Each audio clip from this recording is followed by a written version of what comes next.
Welcome back. We're wrapping up our Super Seniors Week with an important lesson about memory. Here to help us stay sharp is New York Times bestselling author and brain coach, Jim Kwik. Hey, Jim. Welcome, Jim. Brain coach. I love it. You know, Jim just witnessed us try to remember something from yesterday. And so this segment is very important because memory is... Yeah, why is it important to exercise our brains? So our brains control everything, and your mind is more like not so much an organ, but it acts like a muscle, and it's you use it or lose it. But if you put your arm in a sling for a year, it wouldn't grow stronger. It wouldn't even stay the same. It would atrophy. And so we just have to be very careful with our devices and all the tools that we have, that we don't just give control, and we have to strengthen our brain. We don't remember phone numbers anymore. We don't remember how to spell things anymore. Directions. Yeah, they call that digital dementia. Where you're so reliant on your keep your to-dos, your schedules, all the phone numbers. And I don't want to memorize 500 phone numbers, right? But we should be concerned that we can't remember one, or a PIN number, or a passcode. Do you know my phone? I know your phone. I know your phone. We know each other's. That's good. Yeah. So what are some things we can do to stay sharp? Yeah, so we created an acronym called SHARP. Okay. Just for this conversation. And so the S stands for what you talked about earlier, which is sleep. I mean, how sharp do you feel when you get a bad night's sleep? Not sharp at all. Right. Dull. You can't focus. You don't have the energy. Conversely, though, if I get too much sleep, I also don't feel sharp. So just the right amount of sleep. The right amount of REM and deep sleep to restore your body and your brain. Cold is a wonderful way of doing that. I know it's a little controversial. Sorry. What if you're allergic to cold? If you're allergic to cold, you know what you can do? You could take a warm bath with Epsom salt. That'll help you sleep, or a warm shower. When you come out, your core body temperature drops, and that's a signal for melatonin. But sleep is so very important. One of the things you could do also is you have an alarm clock to wake up. Most people do. If you have an alarm clock to go to sleep, even more important, because your brain loves to have the rhythm, even on the weekends, consistency. Okay. So the and so the H stands for, in a SHARP, stands for harnessing mindfulness. And what I mean by that is your brain's not meant to go 1,000,000 miles an hour all day. You need to create brain breaks, like little pit stops to rejuvenate and recover. It could be just even 10 minutes of meditation, or 10 minutes of gratitude, or in nature. I do that, and it feels like putting away all the files on your computer, just cleaning up the screen and pushing restart. It's like a defrag, no doubt. The next tip that when you were going through it, what were you at? A is always learning. Always learning. And one of the things, you have a to-do list, your brain actually grows through challenge. With challenge comes change. And I think reading is one of the most important things you could do. Reading is to your mind what exercise is to your body. What about listening to a book? Yes. Same? Yeah, it's very powerful. For retention and comprehension, reading is more effective, because often when people are listening, they're cleaning the house, they're working out, so they're really multitasking. So that's very important. In addition to have a to-do list, have a to-learn list. Okay. Learn list. Yes. I love that. And then the R is refuel.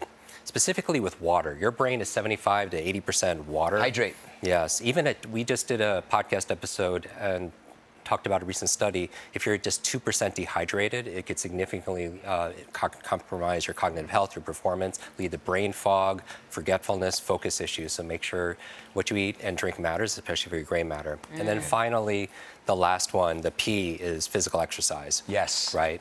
And the phrase is, as your body moves, your brain grooves. When you exercise, you create something called brain-derived neurotropic factors, BDNF, which is like fertilizer for your brain. So no matter what your age or stage of life, these are like the fundamentals. Things like dance, ballroom dancing, Latin dancing, pickleball. Moving your body is so important to be able to move your brain. All right, this is great. This is great information. When we come back, we're going to try out a mental exercise for our brains. Stick around. We are back with brain coach Jim Kwik. We're going to exercise our brains.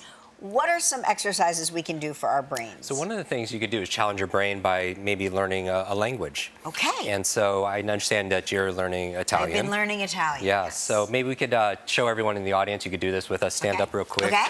We're going to learn how to count in Japanese. Okay. And you're going to see it and do it, and everyone at home do this also as well. Okay. So repeat after me and do this. Ichi ni.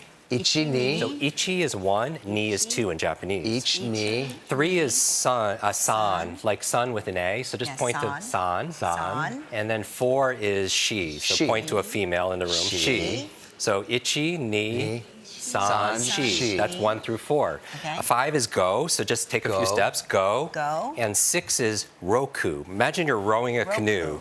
So roku. Roku. All right. Does everyone? San, Let's see. Let's see what we got. Ichi, ni, Ichi, ni, san, shi, go, roku. That's 1 through 6. Nice. Amazing. Great job, everyone. Guys, we speak Japanese. Amazing. All right, what are some other exercises? One of the things you could do to really enhance, there's no such thing as a good or bad memory. There's a trained memory and there's an untrained memory. Okay. I had a brain injury when I was a child, led to learning difficulties. I also lost my grandmother to Alzheimer's. So this is something I'm very passionate about for the past 30 years. Remembering names. Yeah. I mean, have you ever met somebody, you get their name and seconds later, their name just disappears? Gone. Immediately. Yeah. It's like it goes into So the a abyss. great mental exercise, there's no such thing as a good or bad memory. There's a trained memory, so we could train it to remember names. So we created an acronym called Be Suave, very, very quickly. Okay. Next time you're at an event or a wedding, you need to remember names, just as you're checking yourself in the mirror, say, I'm gonna be suave. The B is believe. Okay. Because if you believe you can or believe you can't, either way, you're right. That's so true. Yeah, your brain is like this incredible supercomputer, and your self-talk is the program it will run. So if you tell yourself, I'm not good at remembering names, you won't remember the name of the next person you meet. So keep it positive. Okay. Even if you say, I don't have great memory, just add a little word like yet to keep the Yet. possibilities. Okay. The E is exercise. And I don't mean physical exercise, I mean practice, because practice makes progress. Right? Practice makes progress. Okay. So I'm really good, remembering names, but after the first few weeks, once you know how to type or you know how to drive, it's a skill that you have. Got it. Something simple you could do right now is an exercise. Everyone check out your hand. Do this, make a fist, put it to your chin. Now everyone, where's your chin? Oh. So part of the things you want to exercise is your attention. A lot of people, we're not forgetting the name, we're just not hearing the name Right. and really listening. Okay. So the S in Be Suave is you say the name. You get someone's name. Kelly, it's so good to be here, right? Mark, thank you so much for having me.